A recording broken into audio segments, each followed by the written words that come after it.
योगी की दिल्ली दौड़ क्यों थी?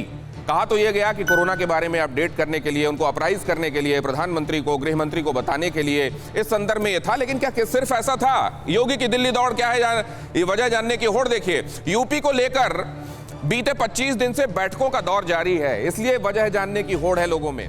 सांसद, विधायक और मंत्रियों से फीडबैक लिया गया और फीडबैक को लेकर भारतीय जनता पार्टी की लीडरशिप में बेचैनी थी, क्योंकि यह समझा जा रहा था कि योगी के सबको साथ लेकर चलने में कहीं वो पिछड़ रहे हैं, सबको साथ लेकर नहीं चल पा रहे हैं। खासतौर से ठाकुरवाद को लेकर सीएम योगी से कई नेताओं की ठनी हुई थी, वो केवल ठाकुरों को ही तरजीह देते हैं। सांसद, विधायक की भी, उनकी भी शिकायत थी कि पीएम तो पहुंच से दूर, खासतौर से कोरोना के समय जब उनकी सबसे ज्यादा जरूरत थी सीएम तक हम पहुंचे, अपने लोगों की बात पहुंचा पाए, उस दौरान तो सीएम एकदम ही अप्रोचेबल नहीं थे। ऐसी शिकायत कथित तौर पर है।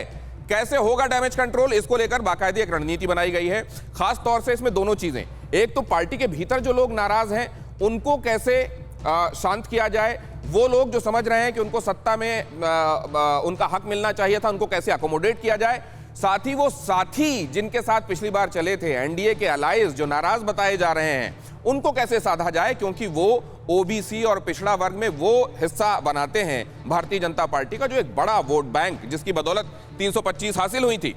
योगी आदित्यनाथ, इनसे मिलकर इनको बताना कि आपको किस तरीके से चीजों को साधना है, कहां कहां पर नाराजगी है और उसको आपको कैसे कंट्रोल करना है, क्योंकि बताया यह जाता है कि योगी आदित्यनाथ के साथ संघ मजबूती के साथ खड़ा हुआ है। तो बावजूद इसके कि कई जगहों पर ये अटकलें चल रही थी कि नेतृत्व परिवर्तन होगा क्या, इस पर अब विराम लगा दिया गया। संघ ने कहा, फुट डाउन करके कहा कि नहीं, वो हमारा ऐसा चेहरा है जिनको हटाकर हम अगली बार चुनाव में नहीं जाएंगे और मुख्यमंत्री बने रहेंगे।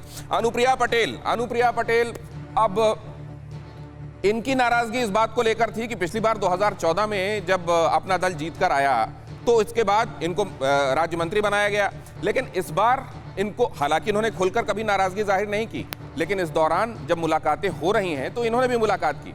अमित शाह के साथ मुलाकात हुई और उसमें उन्होंने स्पष्ट कर दिया कि मुझको भी अपना चंक चाहिए और हमारे लोगों को भी अकोमोडेट किया जाना चाहिए। मुझको यहाँ केंद्रीय कैबिनेट में कहीं अगर अकोमोडेट किया जाए तो अच्छा है, नहीं तो ये भी कहा जा रहा है कि हरसिमरत कौर का जो पोर्टफोलियो अभी वहां पर उनको अकोमोडेट किया जा सकता है। ये भी कहा जा रहा है कि उनके पति, उनको उत्तर प्रदेश में कोई प्रभार दिया जा सकता है, कोई मंत्रालय दिया जा सकता है। इधर आप देख रहे हैं संजय निषाद, ये निषाद पार्टी, डॉक्टर संजय निषाद को भी साधने की कोशिश इसलिए हो रही है क्योंकि ये वो वोट बैंक है जो इस चेहरे के आधार पर इनके साथ आता या छिटकता है, लिहाजा उनको भी, और आप जानते हैं कि ओम प्रकाश राजभर जो नाराज बताए जा रहे हैं, उनको भी पूर्वांचल के भारतीय जनता पार्टी के कद्दावर नेता के जरिए मनाने की कोशिशें चल रही हैं। और जितिन प्रसाद आ जाने के बाद यह कहा जा रहा है कि ब्राह्मण जो वोट बैंक है उसको भी साध लिया जाएगा। तो एक तरफ जो जातीय वोट बैंक का गणित है उसको साधना है, और जो अपने मतलब भारतीय जनता पार्टी के अपने, और अपने मतलब अलाइज अपने, ये जो नाराज हैं उनको भी साथ में लेकर आना है। और ये पूरी स्ट्रैटेजी बनाई जा रही है। जानते हैं आप कि भारतीय जनता पार्टी के चाणक्य कहे जाने वाले अमित शाह की तरफ से और प्रधानमंत्री नरेंद्र मोदी की तरफ से, भारतीय जनता पार्टी के अध्यक्ष की तरफ से, लेकिन संघ के अपने फीडबैक हैं जो कई बार ये कहा जा रहा है कि पार्टी जो समझती है उसके इतर हो सकते हैं, लेकिन उसको सुप्रीम मानते हुए, पैरामाउंट मानते हुए उसको अकोमोडेट किया जा रहा है। इस पर मैं फीडबैक लूं उससे पहले जरा अभय दुबे जी के पास जाता हूं। अभय दुबे जी, इस सब के बीच ग्रैंड ओल्ड पार्टी सूबे में कहां? देखिए दिनेश गौतम जी, समूचे देश में जो दोनों नेता हैं, हमारे दो की सरकार चला रहे हैं, नरेंद्र मोदी, अमित शाह, उनसे पूरे भारतीय जनता पार्टी का, राज्यों का नेतृत्व का दम घुट रहा है। कर्नाटक में चाहते हैं कि बसव राजा बोम्मई को वो मुख्यमंत्री बना दे, वहां येदुरप्पा टीम और बसई राजा टीम के बीच झगड़ा चल रहा है। उत्तराखंड में त्रिवेंद्र सिंह रावत को हटा दिया, ठीक है। मध्य प्रदेश में शिवराज के खिलाफ आपने देखा, आपने भी रिपोर्ट बताई कैसे लॉबिंग कर रहे हैं उनका साथ के नेता। उत्तर प्रदेश में तो ये हालात हो गए कि आदित्यनाथ की सरकार ने मोदी अमित शाह का फोटो उनके ट्विटर हैंडल से हटा दिया, भारतीय जनता पार्टी की प्रदेश इकाई के ट्विटर हैंडल से हटा दिया, फोन तक उठाने को तैयार नहीं है। हुआ क्या है उत्तर प्रदेश में, जान लीजिए। अब चूंकि उत्तर प्रदेश का चुनाव है, अयोध्या के जो पंचायत के चुनाव है 40 में से 34 हार गए भगवान प्रभु श्री राम की नगरी से।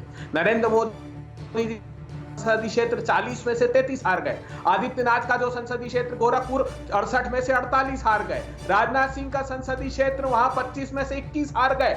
बुरी दुर्गति हो गई भारतीय जनता पार्टी की उत्तर प्रदेश में, और उसका मूल कारण यही है कि जो स्वभाव नरेंद्र मोदी जी का दमनकारी है वही आदित्यनाथ का उत्तर प्रदेश में। उत्तर प्रदेश के इनके विधायक सीतापुर सदर से जो विधायक है सीतापुर से राकेश राठौर, वो कहते हैं कि इतनी दुर्गति हमारे नेतृत्व ने हमारी कर दी है।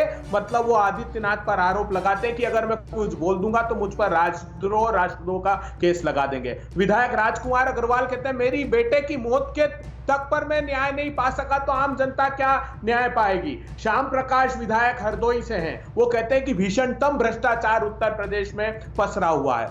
तो वहां पर जो स्थानीय नेतृत्व है वो आदित्यनाथ से नाराज है, और जो सारे प्रदेश के नेतृत्व हैं वो मोदी और योगी जी की तानाशाही से त्रस्त हैं। और देश का हाल आपने देख ही लिया, इस महामारी की विभीषिका में पता लग गया कि कैसे तिल लोग ऑक्सीजन की कमी से मरे। शायद इसीलिए कहा जाता है कि if you want to know about yourself ask from opposition. फिक्र आपकी, सोमवार से शुक्रवार रात 9 बजे सिर्फ TV9 भारतवर्ष पर।